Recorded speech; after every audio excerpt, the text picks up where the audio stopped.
Picture this. You're the first in your family to go to Cal State, and everyone's so proud of you.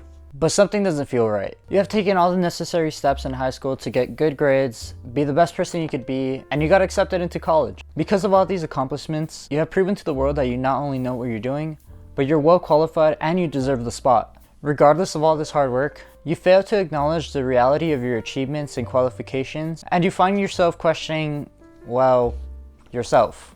You ask yourself, why me? Was there some sort of mistake? Because obviously there has to have been, right?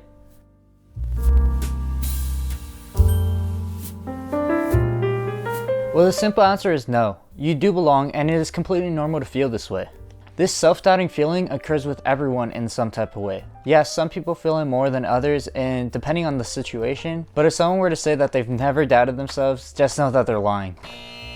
We all grew up and originated from different family backgrounds. Because of that, we're all different from each other. This means that our paths, our accomplishments, and even our sociability are all different from each other. Unfortunately, even though we're different in so many ways, the one thing that we all share in common is self-doubt. This is also because of the millions of differences that we have from each other. We often compare ourselves and think of every possible way of how someone is better or more deserving than things than we are.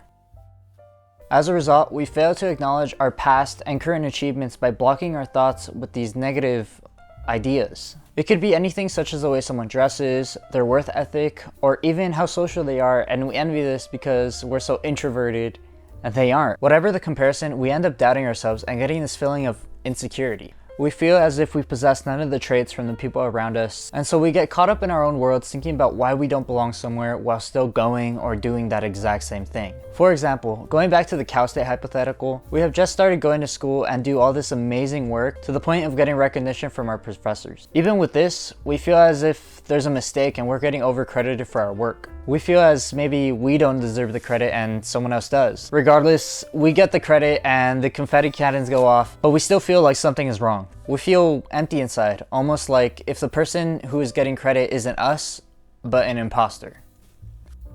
This phenomenon is known as imposter syndrome. In its simple definition, imposter syndrome means doubting your abilities and feeling like a fraud.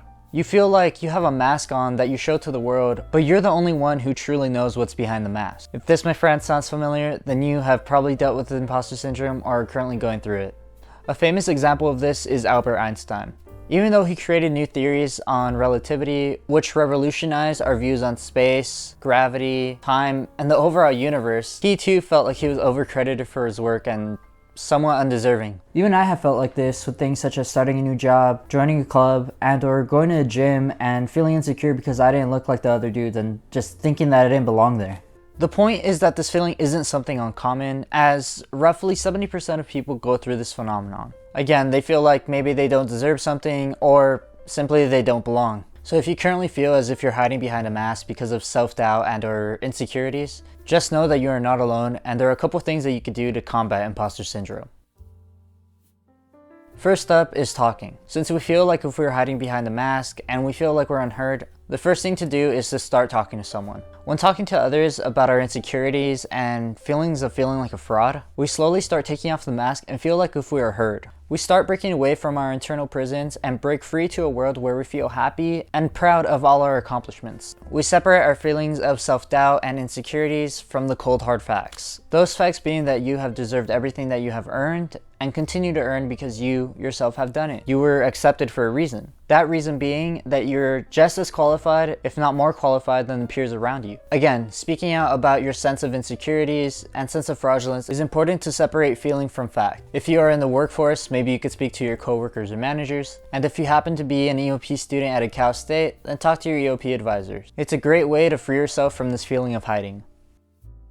Next is taking the risk. How many times have you heard a story of someone who could have made it big, could have gotten a raise, or could have done something amazing if they just would have taken a chance? These stories are 100% about imposter syndrome because of that self-doubting feeling. If we live our lives without taking risks, we become stagnant like water that hasn't moved in weeks. Just because life is going okay at the moment doesn't mean you should just settle there. Get out of your comfort zone and challenge yourself.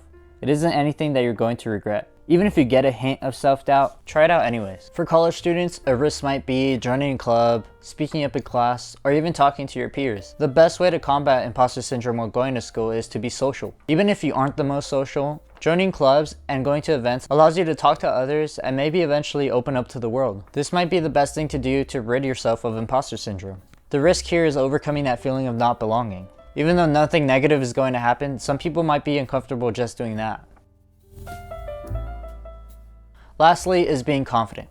There is nothing you can or can't do. If you are a new student or employee and you have spent countless hours doing work to better yourself, don't feel intimidated by the others around you. Accept the fact that people are going to know or do things that you don't. And honestly, that's okay because everyone has their own strengths and weaknesses. You might be better at something than someone else and you find that they go to you for help. You should acknowledge your strengths and be confident with them, but you should also acknowledge your weaknesses as well. If you happen to be great at math and not so great at history, don't try to act like you have a PhD in history just to seem like you're knowledgeable to try to fit in. Again, no one is perfect with everything, so you shouldn't try to be perfect at everything. Essentially, what I'm saying is you should try to work on your weaknesses, but own your strengths. All in all, if you feel like you're going through imposter syndrome, just know that you're not alone. I strongly encourage you to talk to someone. Also, you should realize that you're way more capable than you think. We are all our biggest critics, and you don't want to critique yourself to the point of feeling down.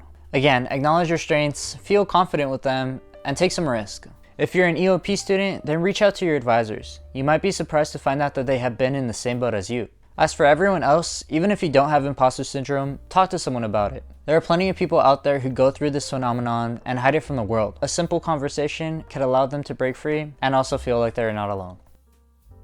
Thank you all for watching till the end. I had a lot of fun filming and making this video, so if you all enjoyed, leave a like, drop a comment, and or share it with your family and friends. So anyways, that's it for me, and as always, stay safe, take care, and peace out.